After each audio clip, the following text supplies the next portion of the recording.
Hello and welcome to Prairie Pulse. Coming up a little bit later in the show, we'll hear a musical performance from Michael Shines. But first, joining me now is Kelly Gores from Grand Forks and the Grand Forks High Plains Fair Housing Center there. Before we get into that, Kelly, thanks for joining us today. Thank you for having me. Tell the folks a little bit about yourself and maybe your background. It's interesting. I do not have a nonprofit or a civil rights background. I now work for a civil rights nonprofit. I actually have a science background, so I'm actually educated I have a geology degree, came back to North Dakota. I was born south of Fargo in Abercrombie, North Dakota. Came back for college, left, for a while, came back for college. We were just my husband and I were gonna stick around just to finish college and take off, and we're 15 years later, we're still here. We moved to Grand Forks about 5 years ago. I took the job. I do education outreach for High Plains Fair Housing Center, and I actually took the job as just a part-time, I was from that transition of being a stay-at-home mom to back into a career. I just thought this would be a good part-time, just gonna, be a receptionist type secretary position, and fell in love with it. And 2.5 years later, here I am. Okay. Well, all right, for the folks out there, what is the High Plains Fair Housing Center? High Plains Fair Housing Center is a civil rights nonprofit. We're a private nonprofit. We're not an agency. We work to end housing discrimination, we advocate for people who are experiencing housing discrimination, help them get resolution for that. But then we also work our efforts to end housing discrimination in North Dakota. So we're a statewide organization. So we assist people across the whole state, even though we're located in Grand Forks. Okay. So just North Dakota? Just North Dakota, yeah. Well, you mentioned your role there, education. So what is your role currently there? So my role is to education outreach, so to make sure people are aware of their rights, make sure they're aware of what to do if they are experiencing housing discrimination, make sure everybody understands their rights and responsibilities under the Fair Housing Act, and just to do, public outreach, that kind of thing, let people know how to get a hold of us. I have done some advocacy work in the past, or if we have some overflow, I can do some advocacy work and help people get resolution if they are experiencing housing discrimination. But my main role is to let people know what their rights and responsibilities are under the Fair Housing Act. Yeah. Well, can you talk about the various forms of housing discrimination that there are? Sure. The Fair Housing Act is a federal law that covers any kind of housing transaction or anything that has to do with housing, any kind of law or anything like that has to do with housing that discriminates against people based on their race, color, national origin, religion, sex, disability status, or because they have children or familial status. Here in North Dakota, we have additional protections for age over 40, marital status, whether you're married or if you're married, marital status. It's kind of a tricky one we could talk about later on. And receipt of public assistance. So you can't be discriminated against if you receive a Section 8 voucher or you get veterans benefits, that public assistance. I'm sorry, what was the question? Well, different forms of discrimination. So mainly the biggest type of discrimination you are going to see is that kind of disparate treatment. So treating one person in one of those protected classes that I mentioned differently than somebody who's not. So this might be not showing all the available apartments in a place if somebody's in a protected class than you would somebody else. Might be not wanting to rent to somebody because they have a disability, because they have children. Might be different terms and conditions. So you might charge somebody from another country a higher application fee, or put them through more of a application process than you would a white North Dakotan, that kind of thing. So that's generally what you see. In terms of disability protections, there's also additional protections for disability that to allow persons with disabilities a reasonable accommodation or modification in their housing. So a denial of that is a form of discrimination that you see quite a bit. Okay.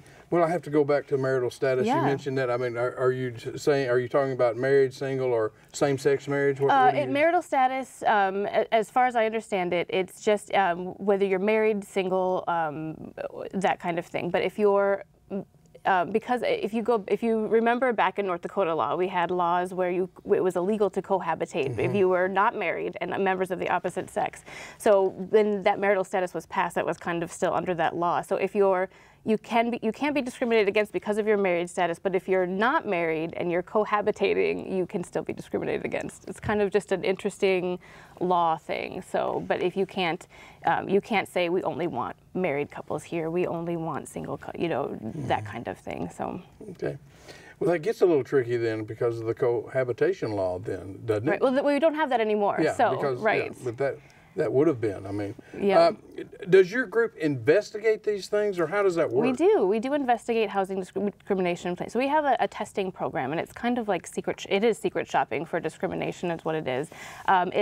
Testing is upheld by the Supreme Court. It's legal. It sounds kind of like a dirty thing, but it's not. It's the only way to find out if discrimination is really happening, unless it's blatant discrimination, unless there's a sign in the window or something like that. Most discrimination is going to happen with a smile and a handshake. So with our testing program, we use secret shopping. So we take somebody in a protected class, somebody who's not in a protected class, put them into a rental situation, application situation, a buyer's, because it's any kind of housing transaction. So it could be any kind of real estate transaction. So it might be going to apply for a mortgage, going to look at houses in a real estate with a real estate agent, that kind of thing. So we send in these secret shoppers, these testers, and they're not trying to get anybody to discriminate. What they're looking for is they're gathering evidence of how they're being treated. Are they being treated differently because of their status in a protected class versus somebody who's not? So we might send in somebody with a disability to look at a two-bedroom apartment, might go into a rental office looking for a two-bedroom apartment. They have a disability, an obvious disability, and somebody who doesn't, and see if they're being treated differently, see if they're given the same terms and conditions for the application process, for deposits, things like that. See if they're being told that the same a number of units are available, that kind of thing. So what we're doing is gathering evidence, and then it's that person generally is not going to know if they've been discriminated against. That tester is not going to know if discrimination is happening. But when that evidence comes back to, we can record. So when that evidence comes back to the testing coordinator, he or she can look at it and determine, were they being treated differently? Were they being told the same thing? So and then we can either use that as an organizational complaint to stop that kind of discrimination, but what we often do is if people call in and are experiencing discrimination, we can use that testing to kind of mimic the discrimination they think they're experiencing to see if it's actually happening or not. So you make follow-up questions come to mind. If you find there's discrimination with a group, individual, or whatever, what recourse do you have at that point then? Right. So as an organization, we can file a housing discrimination complaint. So the Fair Housing Act, it's the 50th year anniversary of the Fair Housing Act this year. So in 1968, the Fair Housing Act was passed, but for about 30 years, any kind of fair housing issue had to go through the court system. So you had to get a lawyer. Mm-hmm. It was dragged out across, for years, and people just moved away, lost interest. It's too much effort to go, from losing their housing situation. They just don't want to keep going through this, keep reliving that discrimination. So in 1988, during the Fair Housing Amendments Act of 1988, under the Reagan administration, that's when they added disability discrimination and familial status discrimination protections federally. But what they also did was put in an enforcement piece so that HUD can take these complaints, do an impartial have an impartial investigator look at the story, what's happening on both sides, and then they can determine whether they think discrimination, they can recommend that either discrimination looks like it's taking place and we should push this through to the court systems, and then it goes right into the federal court systems, or we don't think that there's a discrimination and have a no charge discrimination. A person could still take it to the court systems at that point, but it's a free, short, they have, they're charged with 90 days to complete this investigation and get some kind of remedy. And during the whole time that they're doing this investigation, they're trying to conciliate between the complainant and the respondent, so the person who complained and the person who the complaint is against. So they're always trying to find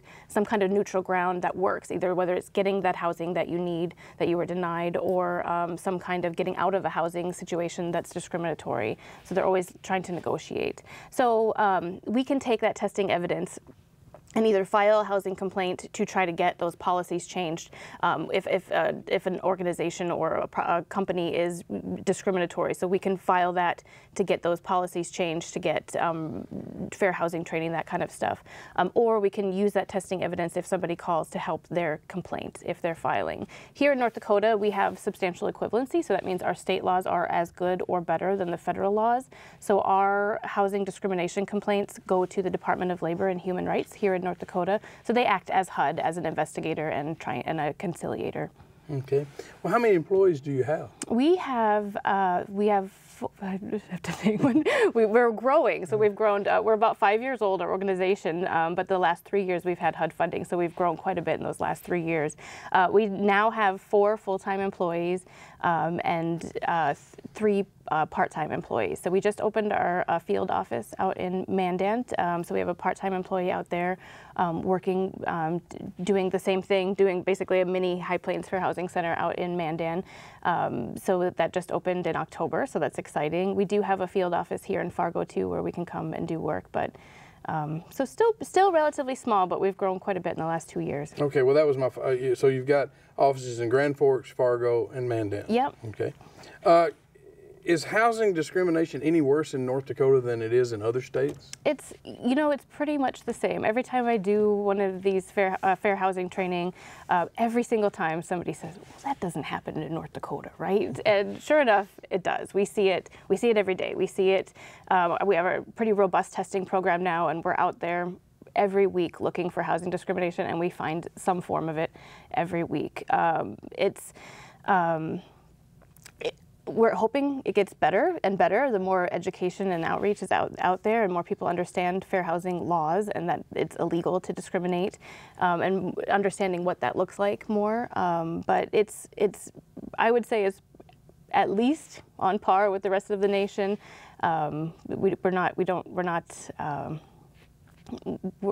We have discrimination in North Dakota in housing, for sure. We're really not any worse or any better. It's just commonplace. Yep. I hate to say commonplace, but well, can you talk about some of the specific cases that have been brought to your organization? Similar. So most of the cases, like I said, that we get in North Dakota and nationwide, most of the types of discrimination are against people with disabilities when it comes to reasonable accommodation, reasonable modification, or outright denying them housing because they don't want to dealing with reasonable accommodations or modifications. So under the Fair Housing Act, disability protections that were added in 1988, the federal government recognized that people with disabilities in housing need accommodations in rules or policies so that they can live there and enjoy their housing just like everybody else. So it's kind of a lifting up for people with disabilities. So we're talking about leveling the playing field, and it's giving people, they can allow accommodations and rules and policies or modifications of their unit so they can enjoy it just like a person without a disability. So we see about 50% of all fair housing cases in North Dakota and nationwide are against people with disabilities, and about 30% of them are about this denial of a reasonable accommodation or modification. I'm trying to think of a good example that doesn't, isn't a client, right? One of our testing, yeah. Right? I can use our organization ones. One of a more recent one in this past year, we had, it's kind of ends up being twofold.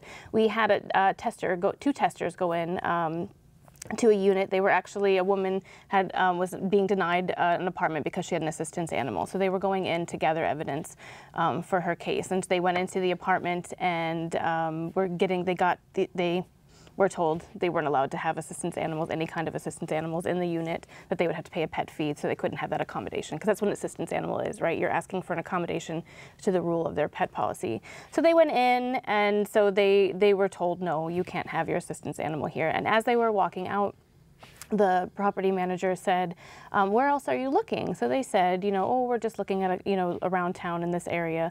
And she said, well, whatever you do, don't go to such and such property, because they'll just rent to anybody. And if you look around here, you'll notice there's no Somali families here. And I don't steer, but we don't rent to Somali, or I definitely steer. I don't discriminate, but I definitely steer. And steering is a form of discrimination. So steering is not telling somebody that I have a place for you to live here, but I have a place for, not letting them know that you have availability here, but we have availability in this building where other Somali families might be, or other families with children might be, that kind of thing. So she basically admitted to the testers. So then we had a case where we could help the client because we had her evidence that she was being discriminated against for having an assistance animal, but then we filed an organizational complaint to stop that kind of future practice of steering and to go through training and that kind of thing. So,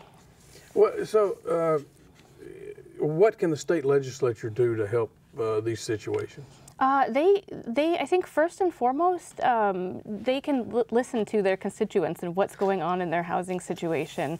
We have an intake line. We get about 2/3 of our calls are just landlord-tenant issues that we can't really do much with. So we can only do fair housing issues. But what state legislators can do is really recognize that these laws are protecting individuals in their housing and how important that is. They can find out what are the stories, what are people experiencing. We will be sending out our annual report early next year so they can see what North Dakota is experiencing in housing discrimination. Be aware of that.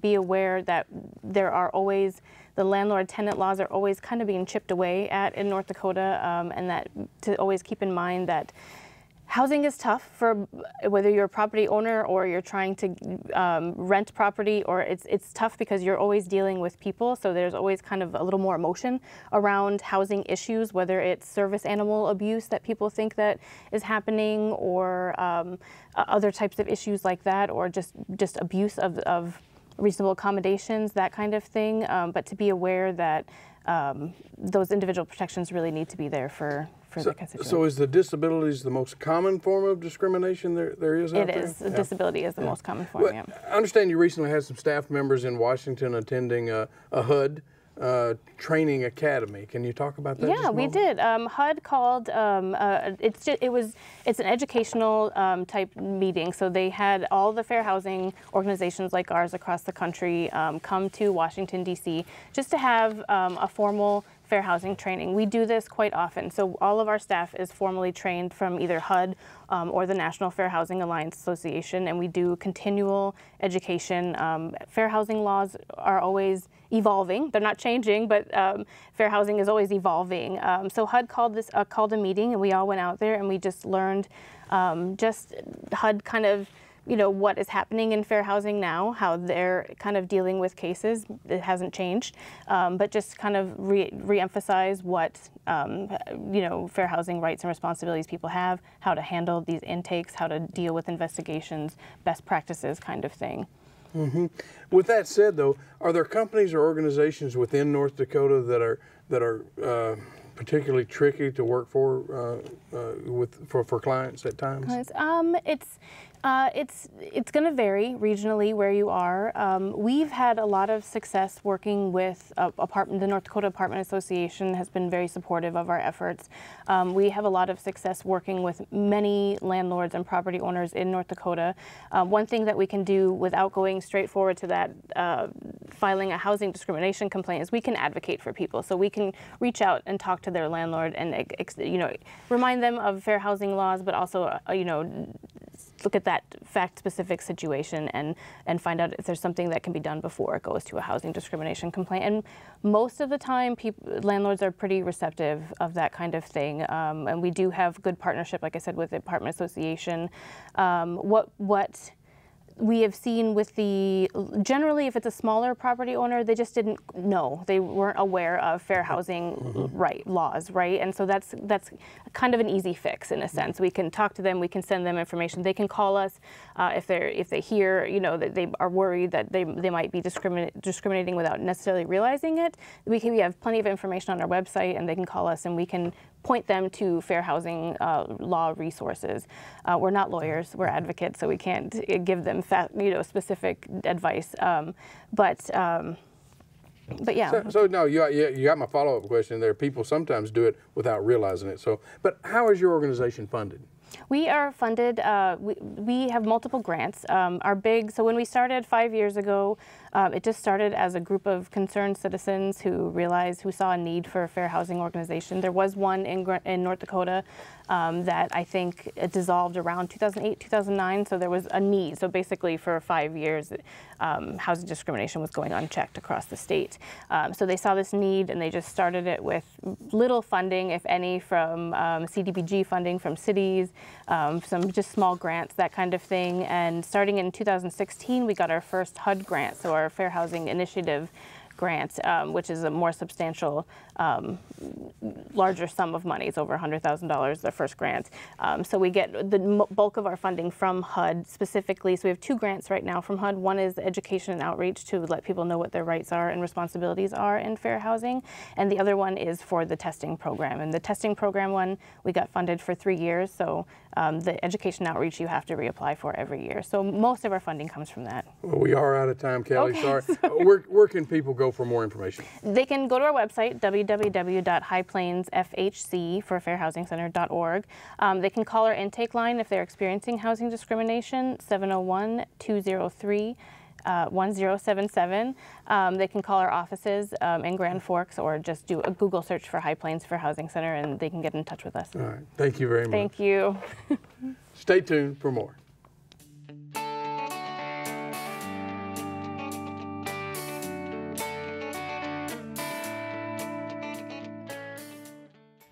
Michael Shines is an incredibly talented musician who has a vocal range that can support the genre blur that he delivers to his audience. The smooth and infectious sound is a platter on which the finely crafted story is delivered.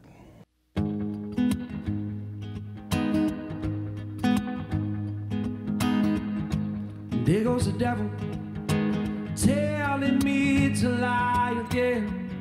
But tears I'm around says it's alright to pretend. But you can get more than you get.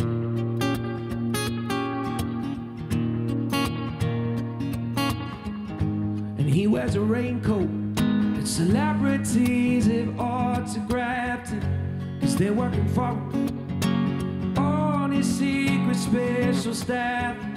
He gets a couple more, yeah, sent to him every week.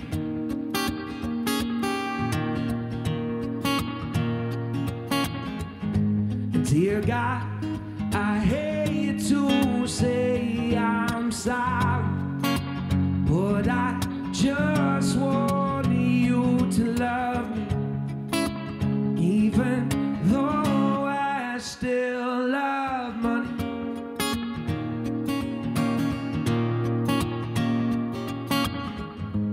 There goes the devil creeping in my life's design. So where does it get you? Being such a dang nice guy, I've been trying to reach you ever since you bought that suit and tie. Man, you look nice. And dear God, I hate to say I'm sorry, but I want you to love me, even though I still love my money.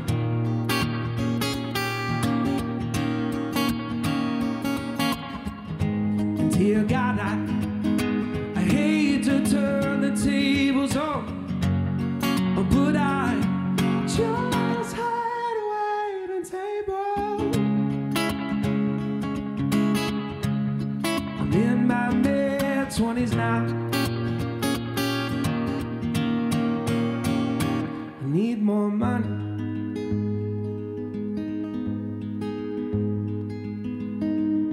I started out helping others. We started out sisters, brothers, and all of my time was taken, all of my taxes paid.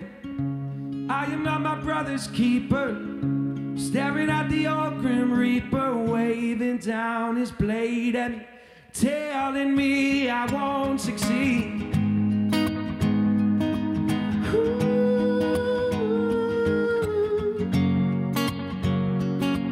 ooh,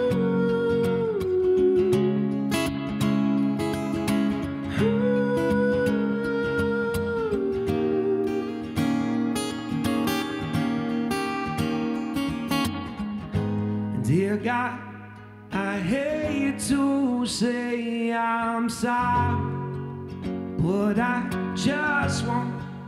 want you to love me, even though I still love money.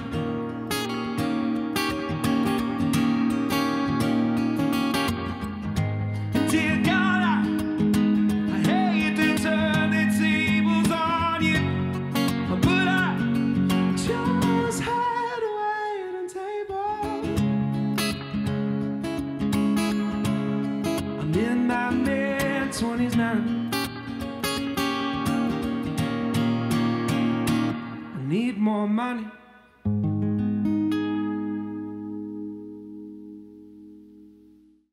Well, that's all we have on Prairie Pulse for this week. And as always, thanks for watching.